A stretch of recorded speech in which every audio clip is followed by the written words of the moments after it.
Thursday evening போல் சரி super market போயிட்டு கொஞ்சம் ப்ரொவிஷன்ஸ்லாம் வாங்கிட்டு வரலாம். நான் ஹஸ்பண்ட் அண்ணியா பாப்பா யுவி பாப்பா 4 பேருமே போயிருந்தோம்.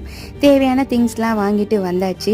கடைக்கு போகிறதுக்கு முன்னாடியே மாவுலாம் வந்து பிசைஞ்சு வச்சுட்டு தான் போனேன். சரி வந்துட்டு டின்னர் பண்ணுறதுக்கு கரெக்டாக இருக்கும்னு சொல்லிட்டு தக்காளி தொக்கு சப்பாத்தி தான் நைட்டுக்கு டின்னருக்குமே வந்து சாப்பிட்டோம்.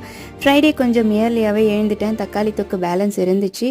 அதை வச்சுட்டு அப்படியே தோசை மட்டும் பண்ணிவிட்டு லஞ்சுக்கு வந்து ஒயிட் ரைஸ், பீன்ஸ் பொரியல், முள்ளங்கி சாம்பார், சோயா ஃப்ரை பண்ணிவிட்டு கொஞ்சமாக கருப்பு கவுனி அரிசியும் வந்து வடிச்சாச்சு.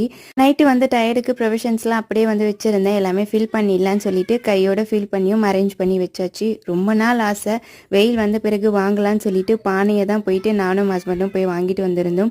நிறைய கலெக்ஷன்ஸ் இருந்துச்சு. ரெகுலராக இந்த அக்கா கிட்ட தான் வாங்குவேன். ப்ரைஸும் ரொம்ப கம்மி பண்ணி கொடுப்பாங்க. ப்ரைஸ் கம்மி பண்ணி தராங்களே, குவாலிட்டி எப்படி இருக்கும்னு சொல்லிட்டு யோசிக்கவே வேணாம். சூப்பராக இருக்கும் எல்லாமே. பானை கொஞ்சமாக சட்டியும் வாங்கிட்டு அப்படியே ஃப்ரூட்ஸும் வந்து வாங்கிட்டு வீட்டுக்கு வந்தாச்சு. அடுத்த ஒரு சூப்பரான வீடியோவில் பார்க்கலாம். Have a nice day.